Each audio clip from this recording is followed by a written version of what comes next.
Hello' মোৰ বন্ধুসকল আজি আৰু এটা ভিডিঅ' এনেকৈ চাই থাকোঁতে আজি ভিডিঅ'টা দেখিলোঁ মানে মনটো এনেকুৱা মানে ভাল লাগি গ'ল। কিছুমান মানে ইমান সুন্দৰ কাম কৰি আছে ইউটিউবত। কিছুমানে বা মূৰ্খামি কৰিছে, কিছুমানে কিবা কিবি কৰিছে, কোনোবাই শাক খাইছে ভাত খাইছে, কোনো কথা নাই, কিন্তু সকলোৱে নিজৰ নিজৰ হেৰিত ঠিকে আছে।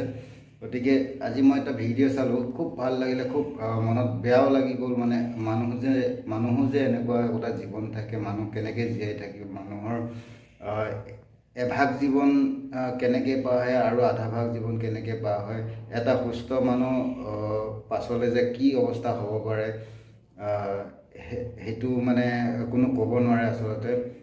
গতিকে সেইখিনিক লৈ পেলাই মানে এজন ইউটিউবাৰ হয়, মানে মইনো কি কওঁ, অসমৰ এজন মানে নাম্বাৰ 1 ইউটিউবাৰ, তাকে কোৱা একচুৱেলি সি মানে হোৱা যোগ্য আৰু হ'বও লাগে। আৰু আমাৰ অসমৰ কাৰণে এটা সম্পদ বুলি ধৰিব লাগিব। সময় গগৈ তেখেতে ইমান ধুনীয়া ধুনীয়া কাম কৰি আছে, আৰু সেই মানুহজনক যে এটা মানে পুলৰ তলত যে জীৱন নিৰ্বাহ কৰি আছে, তাতে বনাইছে, তাতে খাইছে, তাতে হৈছে, তেনেকৈ থকা মানুহ এজনক মানে তেওঁ উদ্ধাৰ কৰিবলৈ ওলাই আহিছে, আৰু মোৰ মনটো খুব ভাল লাগিল। গতিকে তেখেতৰ ভিডিঅ'টো আপোনালোকক মই মোৰ লগতে লগাই দিছোঁ, আৰু আপোনালোকে চাওক ভিডিঅ'টো। আপোনালোকে খুব আপোনালোকৰো মনত মানে খুব হেৰি লাগিব, ভাল লাগিব যে অসমতো এনেকুৱা একোজন মানুহ আছে, আৰু কিছুমান মূৰ্খটো বহুত বেছি আছে, তাৰ ভিতৰতে মানে ভাল মানুহো আছে। গতিকে আপোনালোকে ভিডিঅ'টো চাই যাওক, আৰু লগতে শ্বেয়াৰ কৰিব ভিডিঅ'টো চাই শ্বেয়াৰ কৰি দিব, ভাল পালে লাইক এটা কৰি দিব।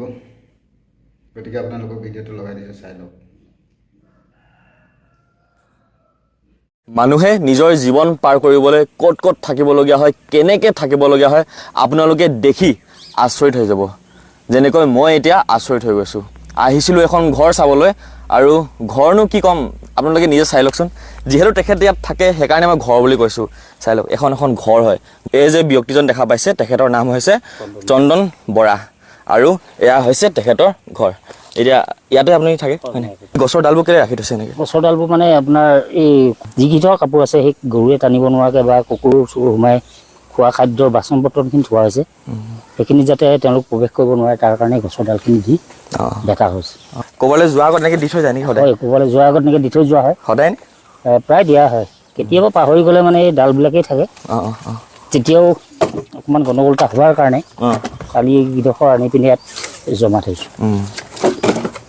এতিয়া আপুনি এই গাঁতটোতে সোমাই থাকে নেকি? হয়, এই পানী অনা যোগাৰ এইকেইটা এই চাহ বনাওঁ, কেতিয়াবা গৰম পানী কৰোঁ, গৰম পানী খাব লাগে। মই এনেকৈ ধৰণে সোমাবলগীয়া হয়, যিহেতু মানুহটো ওখ, সোমাবলৈ এই ধৰণে সোমোৱা হয়। আৰু এনেকেই কাপোৰ কানি সোপা জমা থোৱা হয়। হয়তো তাত দীঘলো থাকিব পাৰে, হেৰিও থাকিব পাৰে। বহি থাকিবতো নোৱাৰি, আমাৰ দেখাম মই নিশ্চয়। মই এনেকৈয়ে শুওঁ, এনেকৈয়ে থাকোঁ, আৰু জোতাযোৰ খুলি লৈ এইভাগে হয়।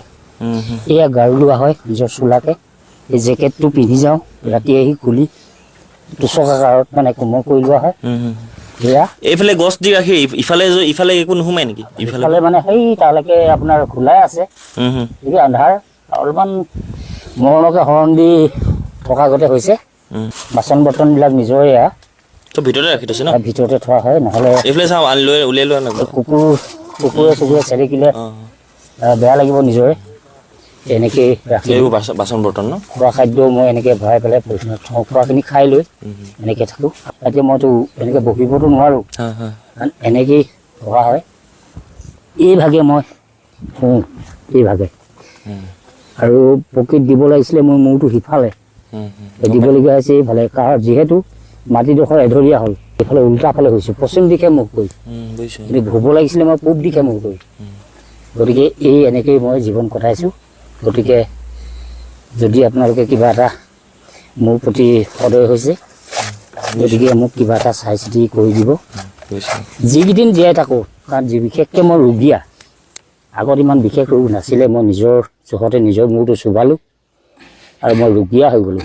তাৰ ৰোগীয়া হৈ এতিয়া মই বৰ্তমান যিকেইদিন জীয়াই থাকোঁ, সৰুকৈ হ'লেও গৃহই ভাগি নিৰ্মাণ কৰাৰ পিছত মই যাতে সেই তাত দুদিনেই থাকোঁ, এদিনেই থাকোঁ, এনিশাই থাকোঁ, এঘণ্টাই থাকোঁ, অন্ততঃ মই সংসাৰৰ পৰা বিদায় ল'বলৈ পালে এই আত্মা পৰমাত্মাত যেতিয়া লীন হ'ব তেতিয়া নিশ্চয় মোৰ আত্মাই সুখ পাব। এইটো এটা ৰাস্তা হয়, সেই ৰাস্তাটোৰ তলতে এটা পুল আছিল আচলতে, আৰু তেওঁৰ মাটিৰ কাষতে আছে যিহেতু সেইকাৰণে এই পুলটোৰ তলতে তেখেতক যদি চাই এতিয়া বৰ্তমান সোমাই আছে। আৰু এই যে জেগাডোখৰ দেখা পাইছে, এই পাৰ্টিকুলাৰ জেগাডোখৰতে তেখেতে ধৰক নিজে যদি কিবা আনে, কিবা যদি ক'ৰবাত পায় ইয়াতে বনাই মেলি খায়। এনেকৈ ধৰি লওক ওলাই দিনটোতো সোমাই নাথাকে? দিনটো সোমাই নাথাকোঁ, দিনটো সোমাই থাকিলে মোক কোনে খুৱাব, কিবা এমুঠি বিচাৰি যাবই লাগিব বা কিবা এটা কৰিবগৈ লাগিব, এনেকৈ ধৰণে ওলোৱা হয়। এইমতেই তাৰপিছত এইখিনি দি মেলি সকলো ঠিক ঠাক কৰি যোৱা হয় সাঁতুৰি, তেনেকেই হয়, সেনেকেই হয়। আৰু কি কৰিব, বহুতৰ মনত এটা প্ৰশ্ন থাকিব পাৰে যে মানুহজনৰ বেছি বয়স হোৱা নাই বা ধৰি লওক নিজেতো কৰি খাব পাৰে বুলি, কিন্তু মই আপোনালোকক জনাই দিব বিচাৰিছোঁ যে তেখেত ধৰি লওক অসুখীয়া, মানে কি শৰীৰটো দেখিছে আপোনালোকে, লগতে কঁকালত তেখেতে দুখ পোৱাৰ পাছতে কঁকাল ভাঙিলে, কঁকালটো মানে পৰি থকা হয়, এয়া ভৰি অৱস্থা আৰু কঁকালতো দুখ পোৱা আছে। তো সেইকাৰণে ধৰি লওক তেখেতে কিবা এটা কৰি খাওঁ বুলি ক'লেও মানে কৰি খাবলৈ নোৱাৰে নিজে। এনেকৈ ধৰি লওক যিহেতু থাকিবলগীয়া হ'বই, নিজৰ জীৱন পাৰ কৰিবলগীয়া হ'বই, সেইকাৰণে এনেকৈ নিজৰ জীৱন পাৰ কৰি আছে। তোমাক আমি কাম দিব নোৱাৰিম, কাৰণ যিহেতু তোমাৰ ভৰিটো বেকা, কাম দিব নোৱাৰোঁ, তুমি নিজে নিজে যি কৰা কৰি খাবা, সেয়া কোনো ফেক্টৰীত বা কোনো হেৰিয়াত নিদিয়ে, তেনেকৈ ধৰণে চলিছোঁ। ভৰি আৰু পিঠিতে অকল অসুবিধা নহয়, তেখেতৰ হাততো কিছুমান ধৰি লওক অসুবিধা আছে, অকৰা লাগি যায় ন, দেখাই দিয়কচোন এবাৰ। এইটো এনেকৈ লাগি যায়গৈ, এইটো এতিয়া চিধা কৰি এনেকৈ ধৰি থাকিবলৈ হ'লে এইটো গুচি যায়, এতিয়া ইয়াক চিধা কৰোঁ নে ইয়াক চিধা কৰোঁ, আৰু এইখন হাতে যেতিয়া চিধা কৰিবলৈ যাওঁ এইখন হাততো লাগি ধৰে। এতিয়া মই আগত টঙালৰ গাঁঠি দিব পাৰিছিলোঁ, এতিয়া টঙালৰ গাঁঠি দিব নোৱাৰোঁ। কেতিয়াবা মই ভাত বনাই থাকোঁতে এনেকুৱা গতি হয়, দুইখন হাত লাগি ধৰে, অকলশৰীয়া মানুহ। ধৰি লওক আগতে কি কৰিছিলে আৰু এই অৱস্থাটোত কেনেকৈ আহিবলগীয়া হয়? আগতে মইতো আপোনাৰ ভাল ব্যৱস্থাতে আছিলোঁ, মই ভাওনা বায়নো কৰিছিলোঁ আৰু যথেষ্ট সা সন্মান তুলিছিলোঁ। লাহে লাহে লাহে লাহে মোৰ নিজৰ অকণমান চৰিত্ৰৰো কিছুমান খেলি মেলি হ'ল চাগৈ। মোৰ মতে এতিয়ালৈকে ঠিকেই আছোঁ, কিন্তু আনৰ চকুত ভাল দেখাটোহে মেইন কথা।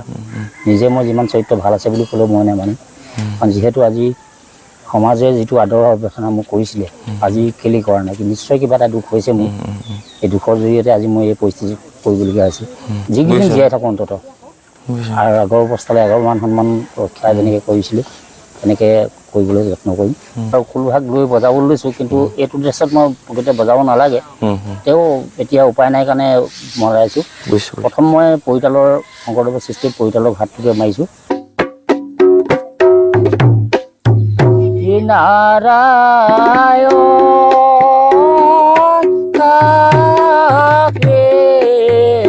ভকতি কৰোঁ তেৰা,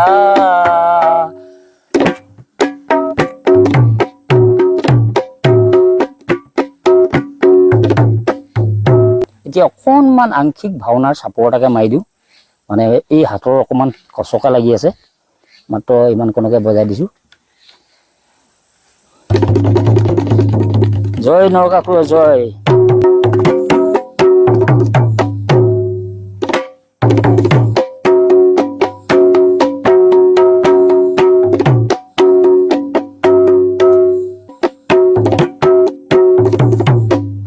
তেখেতে বৰ্তমান কেনেকৈ আছিলে আপোনালোকে দেখিলে, কিন্তু আগতে মানে এই ঘৰটোৰ ভঙা আগত তেখেত কেনেকৈ আছিল সেইটো এবাৰ চাই লওক।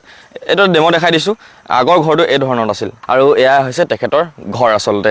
আৰু যোনডোখৰ মাটি দেখা পাইছে এইডোখৰ তেখেতৰ ঘৰুৱা মাটিয়ে হয়, তেওঁৰ আগৰ ঘৰৰ যিবিলাক বস্তু ইয়াতে তেখেতে ৰাখি থৈছে। এইফালে টিংপাত আছে, ত্ৰিপাল আছে, এইফালে বাঁহ, আৰু এয়াই ঘৰটো। ঘৰ কোৱা নাযায়, এনেকুৱাই আৰু, যিহেতু মানুহজন ব্যক্তিজন তাত আছিলে সেইকাৰণে মই ঘৰ বুলি কৈছোঁ।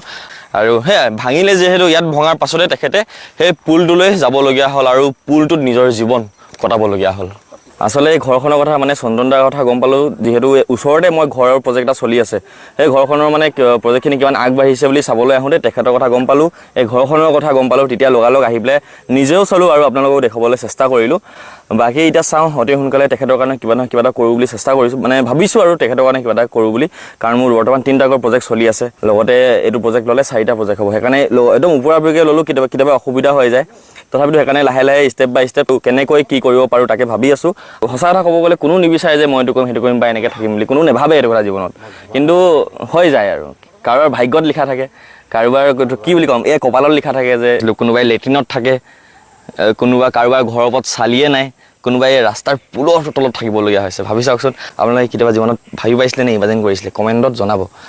বাকী যিমান পাৰোঁ সিমান সোনকালে ঘৰখন বনাই দিবলৈ চেষ্টা কৰিম আৰু লগালগ আপডেট পাব। বেছি সময় নল'ব, যিমান পাৰিব সিমান সোনকালে বনাই দিবলৈ চেষ্টা কৰিব। এতিয়া আমি বাকী গোটেই কথা বতৰা পাতিব আছে, মানুহ বিচাৰিব আছে, কামত লগাবলৈ আছে। দিয়ক সমাপ্ত কৰি দিছোঁ। সদায় দৰে সুখী থাকক, স্মাইল কৰি দিয়ক, পজিটিভ থাকক। মই সময় গৈ চাইনিং অফ।